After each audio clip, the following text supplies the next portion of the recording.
ከ9 ዓመት በፊት በፈረንጆቹ አቆጣጠር 2017 ጀምሮ የኤሌክትሪክ መኪኖችን ማምረት የጀመረውና ባሳለፍነው ወር መጋቢት 2018 በይፋ ዲለርሺፑን ወይም ሾሩሙን የከፈተው ግዙፉ የቻይናው ኤሌክትሪክ መኪና አምራች ካምፓኒ ጋክ ሞተርስ ለሀገራችን መልክዓ ምድር ይሆናሉ ብሎ ያሰባቸውን የተወሰኑ መኪኖች በካምፓኒው መክፈቻ ምርቃት መርሃ ግብር ላይ አስተዋውቋል። ታዲያ በዚህ ቪዲዮ ካሉት የመኪና አማራጮች ውስጥ ረከስ የሚለውን ኤዮኒቲን ሪቪው አድርግላችኋለሁ።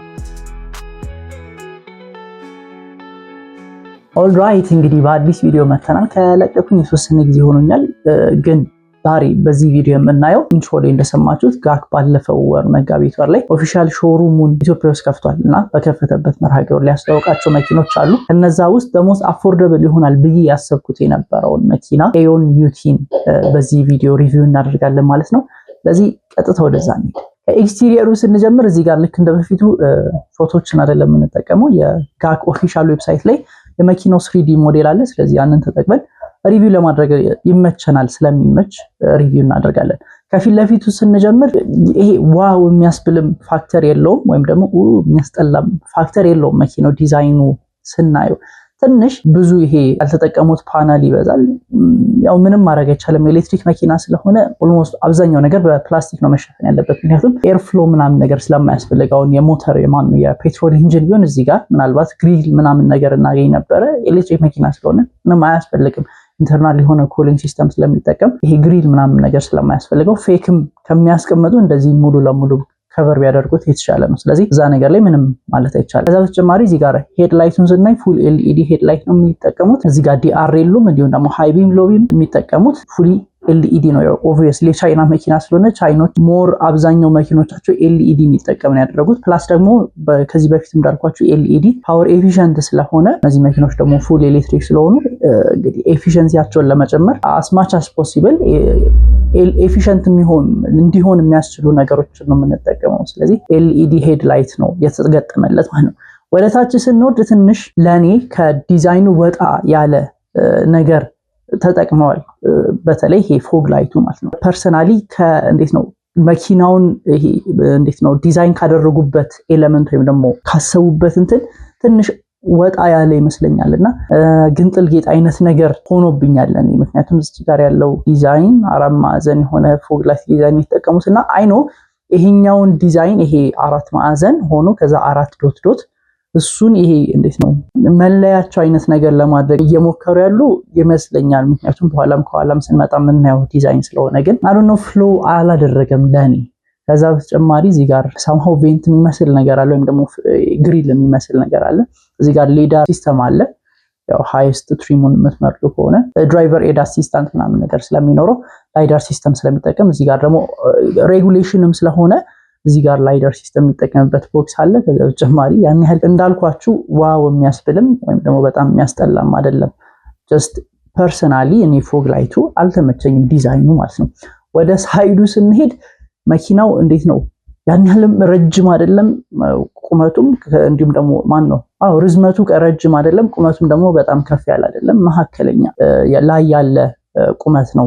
ቁመትና ርዝመት ነው ያለው መኪናው። እንደምታዩት አሁንም ያን ያህል ከበድ ያለ ዲዛይን አይደለም የምታዩት። ይሄ ብዙ ላይኖች አታዩበትም። ይሄ ሙልል ያለ ስሙዝ የሆነ ዲዛይን ይጠቀሙት። ይሄ መኪና እንግዲህ እንደሚባለው የጋክ ጣሊያን ቲም አለ። የጣሊያን ቲሙ ነው ዲዛይን ያደረገው እና ይሄንን የጣሊያናውያን ዲዛይን እንዳደረጉት የምታዩት ያው ሞር ወደ ኢንቴሪየሩ ስንገባ ብዙ ሶፍት ታቾችን ምናምን ነገር ታገኛላችሁ። ያ ሶፍትነስ እዚህ ኤክስቴሪየሩ ላይም ታዩታላችሁ። ማለት ያን ያህል አግሬሲቭ የሆነ ሉክ አይደለም የሚሰጡት። ከዛ በተጨማሪ ይሄ መኪና በ7 የቀለም አማራጮች እናገኘዋለን። አሁን ኦፊሻል ዲለርሺፖች መከፈታቸው ምንድነው አንደኛው ጥቅሙ መኪኖቻችንን በፈለግነው አይነት ቀለም ማለት ያው ፕሮቫይድ የሚደረግ ከሆነ በተለያዩ ቀለሞች በምንፈልገው ስፔክ ወይም ደግሞ የቀለም አይነት or something ብቻ የምንፈልገው ስፔክ አለ፣ በዛ ስፔክ ማድረግ እንችላለን መኪናው ነው። ለምሳሌ ይሄ መኪና እንዳልኳችሁ 8 የቀለም አይነቶች አሉት። ግማሹ ቱ ቶን ነው ወይም ደግሞ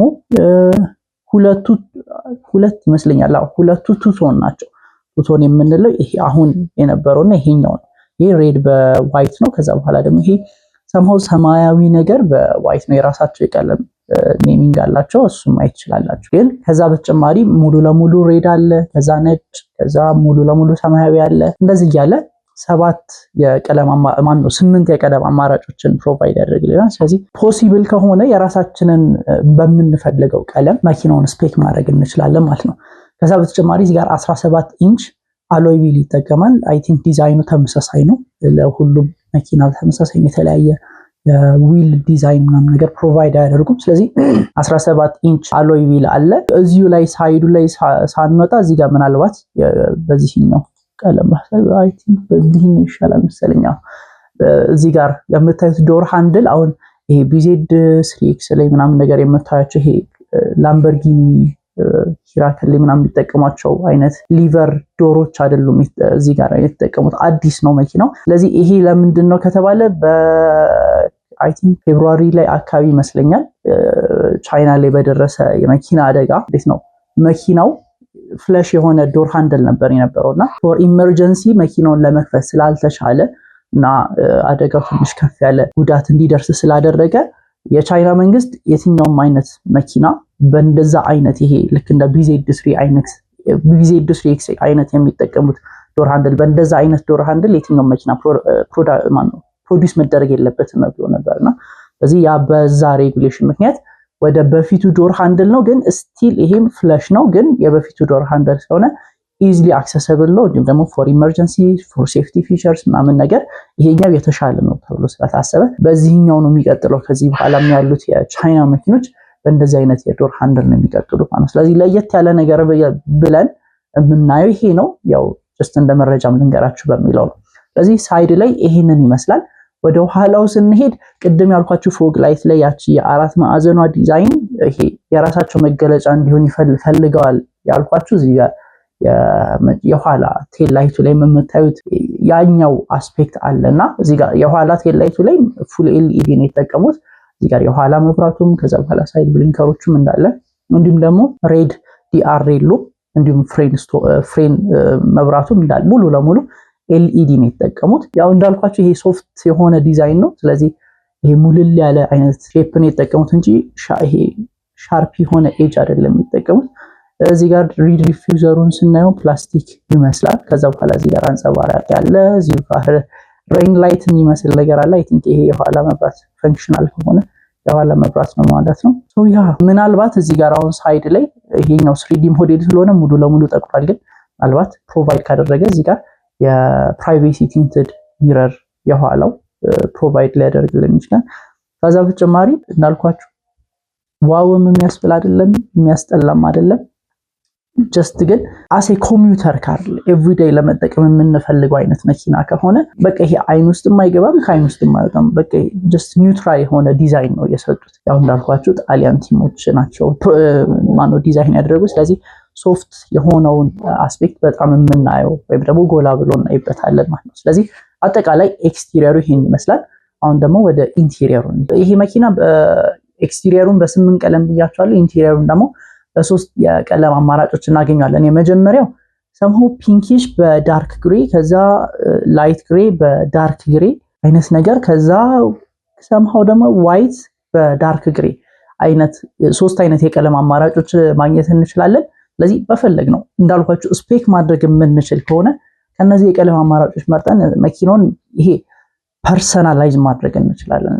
ያንን ኦፕሽን ፕሮቫይድ ማድረግ የሚችል ከሆነ ይሄ ዲለርሺፕ አንደኛው ጥቅም ነው የኦፊሻል ዲለርሺፕ መኖሩ ማለት ነው። ስለዚህ ኢንቴሪየሩን ስናይ ከድራይቨር ሳይዱ ስንጀምር እዚህ ጋር 8.88 ኢንች ዲጂታል ድራይቨርስ ዲስፕሌይ እናገኛለን። ያው እንግዲህ ታኮሜትር ይሄ አናሎግ ታኮሜትር ምናምን ነገር ቀርቷል። ስፔሻሊ ቻይና መኪኖች ላይ አናገኝም። እዚህ ላይ አንድ ፊቸር የምናገኘው እኛ ሀገር ከሰራ ናቪጌሽን ሲስተሙን ይሄ ማለትም አሁን ለምሳሌ ማፑን ቀጥታ እዚች ጋር ያመጣልናል። የዲጂታል ድራይቨርስ ዲስፕሌይ ሃፉን ተጠቅሞ ናቪጌሽን ሲስተሙን እዛ ጋር ያመጣልናል እና ያኛው ፊቸር እኛ ሀገር መስራት የሚችል ከሆነ አንደኛው ቤነፊት ነው። ስለዚህ ይሄ ማፕ ተጠቅመን የምንነዳ ምናምን ሰዎች ካለን በጣም ሃንዲ ነው የሚሆንልን ማለት ነው። ከዛ ወደ ስቲሪንግ ዊሉ ስንሄድ ከዚህ በፊት ያሰራውላችሁ የቶዮታ BZ3X ሪቪው አለ። እዛ ላይ ምንድነው ያልኳችሁ ያንን BZ3X ማን ነው የሚሰራለት ብያችኋለሁ። ጋክ ነው የሚሰራለት። ከዛ በቶዮታ ስም ነው የሚሸጠው ብያችኋለሁ። ያ የተለየ የሆነ ፓርትነርሺፕ አለ። ሁለቱም ካምፓኒዎች ተስማምተው የሚገቡበት ፓርትነርሺፕ አለ። በዛ ፓርትነርሺፕ አማካኝነት ያንን ነው የሚያደርገው። ስለዚህ BZ3 ላይ የምናያቸው ዲዛይን ኤሌመንቶች እዚህኛው መኪና ላይ እናያለን። አንደኛው ስቲሪንግ ዊል ነው። የBZ3X ስቲሪንግ ዊል እና የዚህኛው መኪና ስቲሪንግ ዊል ተመሳሳይ ነው። ያን ያህል ብዙ በተን ያለው መልቲ ፈንክሽን ነው ስቲሪንግ ዊሉ፣ ግን ብዙ በተን አይደለም ያለው። በእነዚህ ኖቦች ወይም ስክሮል በምናደርጋቸው የኳስ መሳይ ነገሮች ነው ብዙ ነገር ኮንትሮል የምናደርገው። ከዛ ውጪ ያሉትን ነገር ደግሞ ኮንትሮል ለማድረግ የምንፈልግ ከሆነ ይሄኛው ሴንትራል ኢንፎቴመንት ስክሪን መጠቀም ያለብን። ይሄ 14.6 ኢንች ሴንትራል ኢንፎቴመንት ስክሪን ነው። ዋየርለስ አፕል ካርፕሌይ እንዲሁም ደግሞ አንድሮይድ አውቶ አለው። ከዛ በተጨማሪ የተለያዩ ፈንክሽኖችን ሙሉ ለሙሉ ስክሪኑ ላይ የምንጠቀመው ማለት ነው። ከዛ በተጨማሪ እዚህ ጋር ኤርፓክ ወይም ደግሞ ኤር ኮንሲስተም ወይም ደግሞ ቬንቶች አሉ። እንዳልኳችሁ ይሄ መኪና ፊኒሽ የተደረገው በቱቶን ነው። ከዛ በተጨማሪ ሌዘር ኢንቴሪየር የተጠቀሙት ያው ኦሪጂናል ሌዘር አይደለም፣ ፌክ ሌዘር ነው። የራሳችን የሚጠቀሙት ሌዘር አለ። ብቻ እዚህ ጋር ብዙ ስክራቺ ማቴሪያል አናገኝም። አብዛኛው ቦታ ፊኒሽ የተደረገው በሌዘር ነው። ያው በምንመርጠው ቀለም ደግሞ ቀለሙ በዛ ይወሰናል ማለት ነው። ከዛ በተጨማሪ ስቶሬጅ ስፔስ እና እዚህ ጋር ግላቭ ቦክስ አለ። እዚህ ጋር ዶርቢል ላይ ደግሞ ውሃ ማስቀመጫ አለ። ዲሰንት የሆነ ውሃ ማስቀመጫ ወይም ደግሞ ዶርቢል ያለው። እዚች ጋር ሴንተር ኮንሶሉ በታች የተወሰነ ስንከፍታት ያን ያህል ትልቅ አይደለም፣ ግን ትንሽዬ የምትሆን ስቶሬጅ ስፔስ አለ። ኦፍ ኮርስ እሺ መቀበል እንችላለን። እዚህ ጋርም ሪቨር ሳይዱም ዲሰንት የሆነ ስቶሬጅ ስፔስ አለ። እዚህ ጋር ዊንዶው ሬጉሌተሩ ኦፍ ኮርስ ኤሌክትሪካሊ ኮንትሮልድ ነው፣ ማኑዋል አይደለም። ሴንተር ኮንሶሉ ጋር ስንመጣ ሁለት ካፕ ሆልደር አለ። እንዲሁም ደግሞ እዚህ ጋር ዋየርለስ ቻርጂንግ ፓድ አለ። ፕላስ ደግሞ እዚህ ጋር ሴንተር አርምሬስት ላይ ደግሞ ይችኛውን በተን ስንነካ የሚከፈት ዲሰንት የሆነ ስቶሬጅ ስፔስ አለ። ስለዚህ ኢንተርምስ ኦፍ ፕራክቲካሊቲ ከፊት ለፊት የሚያስከፋ አይነት ፕራክቲካሊቲ አይደለም የሰጡት መኪናው። ከዛ በተጨማሪ እዚህ ጋር ወንበሩን ስናይ ኮንፊ ሲት ነው የተጠቀሙት። ያው ትንሽ ኩሽኑ የበዛ ወፈር ያለ ደልደል ያለ እንዲሁም ደግሞ የሆነ ሞር ኮምፈርት እንዲሰጠን ተደርጎ ዲዛይን የተደረገ ሲት ነው ያለው። እዚህ ሲት ላይ ሃየር ትሪሙ ላይ ስንመጣ አንድ ቅሬታ አለ፣ እሱን በኋላ መጣበታለሁ። ስለዚህ ፍሮንት ላይ የመኪናው ዲዛይን ይህን ይመስላል ማለት ነው። ወደ ኋላ ስንሄድ እዚህ ጋር እንደምታዩት ያው ኦብቪየስሊ 3 ሰዎችን መጫን እንችላለን፣ ግን ኮምፎርታብሊ ለመጫን ደግሞ 2 ሰዎችን በደንብ ኮምፎርታብሊ መጫን እንችላለን። ያው እዚህ ጋር መሀል ያለው ትንሽ ከሁለቱ አንፃር ትንሽ ጎርበጥ የሚል አይነት ነገር ስለሆነ ማለት ነው። ስለዚህ ዲሰንት የሆነ ሄድሩም እንዲሁም ደግሞ ሌግሩም አለ።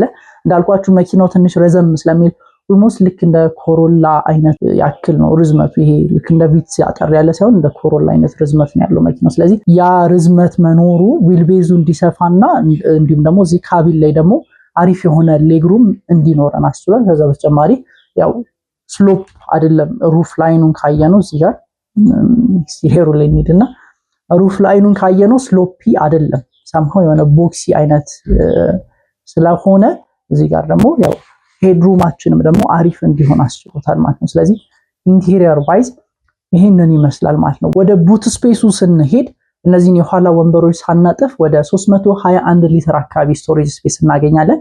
የኋላ ወንበሮችን የምናጥፍ ከሆነ ደግሞ ወደ 689 ሊትር አካባቢ ስቶሬጅ ስፔስ እናገኛለን። ስለዚህ እንዳልኳችሁ መኪናው ረጅም መሆኑ አሁንም ከኋላ ያለንን ስፔስ በደንብ ሰፋ እንዲያደርግልን አድርጓል።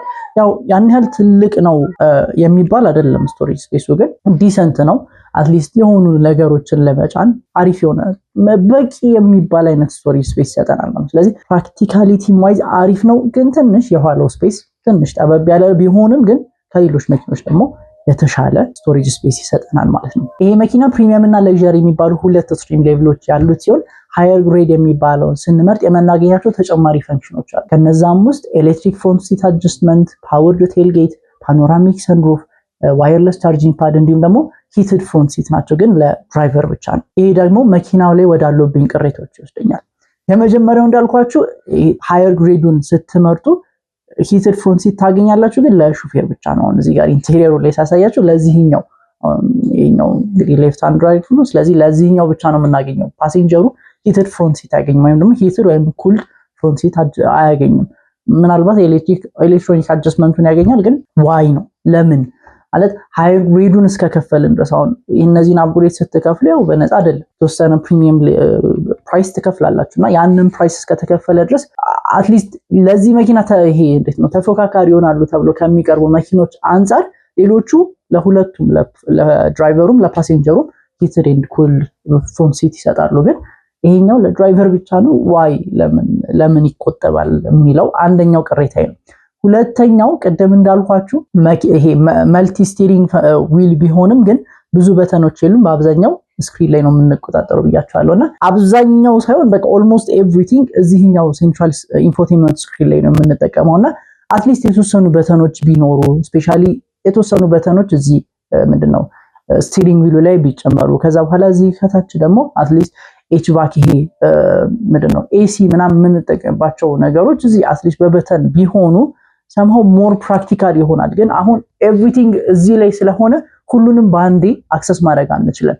የሆነ ሜኑ ውስጥ የሆነ ቦታ ውስጥ ገብተን የሆነ ነገር የምናስተካክለው ምናምን ነገር ስለዚህ ኢዚሊ አክሰሰብል አይደሉም መጠቀም የምንፈልጋቸው ፈንክሽኖች እና ያ ትንሽ አኖይ ሊያደርግ ይችላል። ምክንያቱም አሁን ለምሳሌ እየነዳን ኤሲ ማስተካከል ምናምን የምንፈልግ ቢሆን በተን ማለት ነው ኖርማል ፊዚካል በተን ቢሆን በቀላሉ ማስተካከል እንችላለን። ስፔሻሊ ኖ ኦር ሰምቲንግ እንደዛ ቢሆን በቀላሉ ማስተካከል እንችላለን እየነዳን። ካልሆነ ግን አሁን በዚህኛው ሴንስ የምናየው ሆነ ግን እየነዳን እዛው የሆነ ሜኑ ውስጥ የሆነ እንትን ውስጥ ገብተን ነው የምናስተካክለው ማለት። ስለዚህ ወይ መቆም አለብን ኦር ደግሞ እንግዲህ ኤሲውን መጠቀም የለብንም አይነት ነገር። ስለዚህ ኢን ተርምስ ኦፍ ፕራክቲካሊቲ ትንሽ ሙሉ ለሙሉ እዚህ ላይ መሆኑ እዚህ ሴንትራል ኢንፎቴንመንት ስክሪኑ ላይ መሆኑ ፕራክቲካሊቲ ዋይዝ ትንሽ ለኔ ዳውንግሬድ ነው ብዬ አስባለሁ። ወይም ደግሞ ኢትስ ሬድ ፍላግ አይነት ቢግ ሬድ ፍላግ ሳይሆን ግን አንድ ቅሬታዬ ነው ማለት ነው። ሶስተኛው ደግሞ መጀመሪያ ላይ ያልኳችሁ ምንድነው ስለዚህ መኪና the cheapest ይሆናል ብዬ ያሰብኩት መኪና ነበር ያልኳችሁና ያ ለምንድን ነው ብላችሁ እየጠየቃችሁ ካላችሁ ይሄ ጋክ የሚባለው ካምፓኒ ያው ሾሩሙን ምንድነው ሲያስመርቅ ለአንድ ሳምንት የሚቆይ ፕራይስ ብሎ ለመኪናዎቹ ሪቪል አድርጎ ነበርና ያ ፕራይስ ለአንድ ሳምንት የሚቆየው ፕራይስ ብሎ ሪቪል ያደረገው 4,450,000 ብር which is በጣም ውድ። አንድ እኮ ዲለርሺፕ እዚህ መኖሩ የመኪኖችን ዋጋ እንዲቀንስ ማድረግ ነበረበት። ምክንያቱም ቀጥታ ከካምፓኒው ነው እነዚህ መኪኖች የሚመጡ። የሆነ ሰው ከካምፓኒው ገዝቶ ከዛ በኋላ የሱን ትርፍ ይዞ ምናምን አይደለም የሚሸጠው። ኦፊሻል ዲለርሺፕ ሲሆን ቀጥታ ከካምፓኒው ነው መኪናውን የምትረከቡት አሴ ክሬዲት ኦር ሳምቲንግ ብቻ በሆነ ወይ። ስለዚህ መቀነስ ነበረበት ግን I don't know why መኪናው ስቲል ውድ በቀጥታ ከካምፓኒው መጥቶም ስቲል 4,450,000 ብር እሱም ላይክ ለአንድ ሳምንት የሚቆይ ነው። ከዛ በኋላ ኦፍ ኮርስ ጨምሯል። አሁን ምናልባት 4.5 4.6 ሊሆን ይችላል ዋጋው አይታወቅም። ማለት ከረንት ፕራይሱን ቼክ ማድረግ አልቻልኩም ማግኘት አልቻልኩም ግን ፕሮባብሊ እንደዛ ነው የሚሆነው ማለት ነውና ውድ ነው መኪናው ውድ ነው እና አፎርደብል ይሆናል ብዬ ነበረ ግን አላቅም ለተወሰኑ ሰዎች አፎርደብል ሊሆን ይችላል ግን ፎር ዘ ማጆሪቲ አፎርደብል አይደለም። እና አፎርደቢሊቲውን ደግሞ በጣም ኮስትን ያደረጉት ለምንድነው አንድ አድቫንቴጅ ነበር ይሄ መኪና ወይም ደግሞ ይሄ መኪና ወይም ጋክ ያመጣቸው መኪኖች አድቫንቴጅ ነበራቸው። ምንድነው እሱም ዋራንቲ ነበራቸው መኪኖች ስፔሻሊ ባትሪ ዋራንቲ ነበራቸውና አሁን እስከዛሬ ድረስ ሲሸጡ የነበሩት ኤሌክትሪክ መኪኖች ዋራንቲ የላቸውም በምንም ተአምር። እንግዲህ ግል አስመጪና ሻጭ ዋራንቲ ሊሰጣቸው አይችልም። ግን ይሄ ካምፓኒው ራሱ መምጣቱ ዋራንቲ እንዲሰጥ አስችሎት ነበር። ግን አፎርደብል አለመሆኑ ደግሞ ያንን ዋራንቲ እንዴት ነው ለመጠቀም አስቸጋሪ ይሆናል። ምክንያቱም አብዛኛው ሰው ጋር የሚገባ ቢሆን መኪናው ሞር አፎርደብል ቢሆን ኖሮ ዋራንቲ ስላለው ሞር ሪከመንድ ለማድረግ ምናምን ነገር የሚመች መኪና ነበረ። ግን ኤክስፔንሲቭ መሆኑ ትንሽ ይሄ ብዙ ሰው ጋር ስለማይገባ ያናዳል። ዋራንቲውን ለመጠቀም ብዙ ሰው አይችልም ማለት። ስለዚህ እንዴት ነው የዚህ መኪና ፋይናል ቨርዲክት ምንድነው ብትሉኝ ይሄን መኪና ለቤተሰብ ይሄ አሰ ፋሚሊ ካር ወይም ደግሞ ለቤት መኪና ብቻ ለመጠቀም ምናምን እመታስቡ ካላችሁ ጀስት አሪፍ አማራጭ ነው። ምክንያቱም ከሌሎቹ አሁን ለምሳሌ ከሴጉል ከኢቱ ምናምን ከቢዜድስ ሬክስ ምናምን ከነሱ አንድ አድቫንቴጅ ይዞልን የመጣው ምንድነው ዋራንቲ የሚባለው ነገር ስፔሻሊ እስከ 8 ዓመት ድረስ ዋራንቲ ያለው ወይም ደግሞ እስከ 150,000 ኪሎ ሜትር ድረስ ዋራንቲ ያለው ተብሏል ይሄ መኪናና አትሊስት በዛ ጊዜ ውስጥ ያው እንግዲህ ኮመን ኖን ፌሊየሮች ምናምን ነገር ይኖራሉ። በእነዛ ምክንያት መኪናው በራሱ ባመጣው ምክንያት ባትሪያችን ኦር ሰምቲንግ የሆነ ቢበላሽ ምናምን ነገር ሙሉ ለሙሉ ወጪያችን የሚሸፈነው በካምፓኒው ነው ወይም ደግሞ ሙሉ ለሙሉ ወጪያችን ነፃ ነው ማለት ነው። ዋራንቲ የሚባለው እሱ ነው። ያው ዲፔንዲንግ ኦን ዘ ተርም ማለት ነው መኪናው ማለት ነው ድርጅቱ በሚሰጠን ዋራንቲ ማለት ነው። ስለዚህ ዋራንቲ ስላለው አሰ ፋሚሊ ካር ምናምን ለመጠቀም የምትፈልጉ ካላችሁ አሪፍ ነው። ዲሰንት የሆነ ስፔስ አለው።